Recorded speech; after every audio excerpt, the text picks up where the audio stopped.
హైడ్రాకి చట్టబద్ధత లేనప్పుడు ఎట్లా అధికారం ఉంటుంది? ఒక నోటీస్ ఇవ్వకుండా, అట్లీస్ట్ చెప్పకుండా డైరెక్ట్ వచ్చి ఇంటి ముంగట బుల్డోజర్ పెట్టేసి కూల్ చేస్తామంటే ఇన్ఫ్యాక్ట్ యాజ్ ఏ సిటిజన్గా ఎవరైనా తట్టుకోలేరు. కరెక్ట్. మళ్ళీ ఇక్కడ ఇంకొకటి ఏంటంటే వేరియస్ డిపార్ట్మెంట్స్ ఉంటాయి గవర్నమెంట్లో. రిజిస్ట్రేషన్ డిపార్ట్మెంటు రిజిస్ట్రేషన్ చేస్తుంది, సరే బ్యాంక్స్ అండ్ అదర్ డిపార్ట్మెంట్స్ కొందరు చెప్తారు వీడియోలలో మాకు బ్యాంక్ లోన్లు వచ్చినాయని. సో ఒక వీడియో చూసిన నేను, ఒక వీడియోలో ఆ వ్యక్తి ఏమంటున్నా అంటే ఆఫీసర్ వచ్చింది, ఏది మూసీ సర్వే దగ్గర ఆఫీసర్ వచ్చింది. ఆఫీసర్ ఏమంటుందంటే ఇది వెకేట్ చేయాలి, ఇది FTLR బఫర్ జోన్లో ఉంది, మూసీ ప్రాజెక్ట్కి మేము ఈ ల్యాండ్ని గవర్నమెంట్ తరఫున సేకరిస్తున్నాం, మీరు వెకేట్ చేయాలి అంటే ఆ వ్యక్తి క్వశ్చన్ చేస్తున్నాడు. ఏమని క్వశ్చన్ చేస్తున్నాడు అంటే మేము ఈ ఇల్లు రిజిస్ట్రేషన్ చేసుకున్నాం, బ్యాంక్ లోన్ కూడా వచ్చింది, ఇది FTLR బఫర్ జోన్లో ఉన్నప్పుడు బ్యాంక్ లోన్ ఎవరు ఇచ్చిర్రు? వాళ్ళని చెక్ చేయకుండానే ఇచ్చిర్రా? రిజిస్ట్రేషన్ వాళ్ళు రిజిస్ట్రేషన్ చెక్ చేయకుండానే చేసిర్రా? మాది తప్పైతే వీళ్ళది కూడా తప్పే కదా అని ఆ వ్యక్తి మాట్లాడుతుండు. కరెక్టే. యాక్చువల్గా హైడ్రా ఇవన్నీ కూడా ఇంక్లూడ్ చేయాలి రానున్న రోజులలో కూడా. హైడ్రాకి అంటే ఇప్పుడు ఒక ఇల్లుకి పర్మిషన్ ఇచ్చిన వాళ్ళు ఎవరు? ఇప్పుడు నువ్వు అన్నట్టే ఇచ్చిన వాళ్ళు ఎవరు, బ్యాంక్కి లోన్ ఇచ్చిన వాళ్ళు ఎవరు? అన్ని కరెక్ట్ ఉంటేనే ఆ పనులు అవుతాయి. అవును, అన్ని కరెక్ట్ ఉండి మరి ఆ పనులు అయినప్పుడు హైడ్రా ఎందుకు గురుస్తుంది? అంటే హైడ్రా కూడా టర్మ్స్ అండ్ కండిషన్స్ కూడా ఏం లేకుండా పెట్టింది. ఇప్పుడు అసెంబ్లీలో కూడా హైడ్రాని బిల్లు పాస్ చేస్తామని ఒక థాట్ ప్రాసెస్ ఉన్నారు ఇప్పుడు గవర్నమెంట్ క్యాబినెట్ అందరూ. అండ్ ఇంకోటి ఏంటంటే హైడ్రాని అంటే ఇన్ కేసు ఇప్పుడు బ్యాంక్ లోన్స్ వచ్చినాయి మాకు పర్మిషన్ ఉన్నాయని ఎవరైతే అంటున్నారో, హైడ్రాకి ఒక వెబ్సైట్ ఉంది.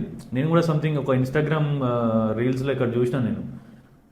ఆ రీల్స్లోకి పోయి నీ జిల్లా పేరు, నీ మండల్ పేరు, ఊరు పేరు కొడితే మ్యాప్ వచ్చేస్తుంది డైరెక్ట్. అంటే ఒక 10 years బ్యాక్ కానీ ఒక 12 years బ్యాక్ అట్లా మ్యాప్లో చెరువు మ్యాప్ వస్తుంది. ఆ మ్యాప్లో ఏదైతే ఇప్పుడు హైడ్రా చెరువుకు సంబంధించిన ల్యాండ్ ఏదైతే ఉందో ఈవెన్ ఇంక్లూడింగ్ సర్వే నెంబర్లతో పాటు మొత్తం ఉంది అది. ఆ సర్వే నెంబర్లో ఇంకా అంటే ఇప్పుడు ఏదైతే చెరువు మ్యాప్ ఉందో ఆ చెరువు మ్యాప్లో చెరువు అంటే వాటర్ లేకున్నా సరే హైడ్రా ప్రకారం ఆ చెరువు మ్యాప్ ఏదైతే ఉందో అందులో నీ సర్వే నెంబర్ ఉందనుకో, అది కంప్లీట్లీ హైడ్రా కూల్చడానికి రైట్ ఉందన్నట్టు. సో ఈ విధంగా కూడా హైడ్రా అంటే కండిషన్స్ లేకుండా ఉంది. ఎస్ మీరు ఏదైతే వీడియో చూసారో ఆ వీడియో నేను కూడా చూసిన. అంటే యాక్చువల్గా ఆ వీడియోలో హైడ్రా వెబ్సైట్ కాదు, అది హైడ్రా వెబ్సైట్ కాదు, గవర్నమెంట్ వెబ్సైటే, వేరే డిపార్ట్మెంట్, అదే registration or something other department. ఆ డిపార్ట్మెంట్లో ఏదైతే I think it is a GHMC website, ఏదైతే FTLR బఫర్ జోన్లో ఉన్న చెరువులు ఉంటాయో అందులో చెక్ చేసుకొని మళ్ళీ మనది ఇంతకుముందు ఉన్న ధరణి పోర్టల్ ఆర్ మన ల్యాండ్ సర్వేయింగ్కి సంబంధించిన పోర్టల్లో చెక్ చేసుకోవచ్చు. మన భూమి గిట్ట ఆ FTLR బఫర్ జోన్లో ఉంటే యాక్చువల్గా ఇవి 2 వెబ్సైట్లు.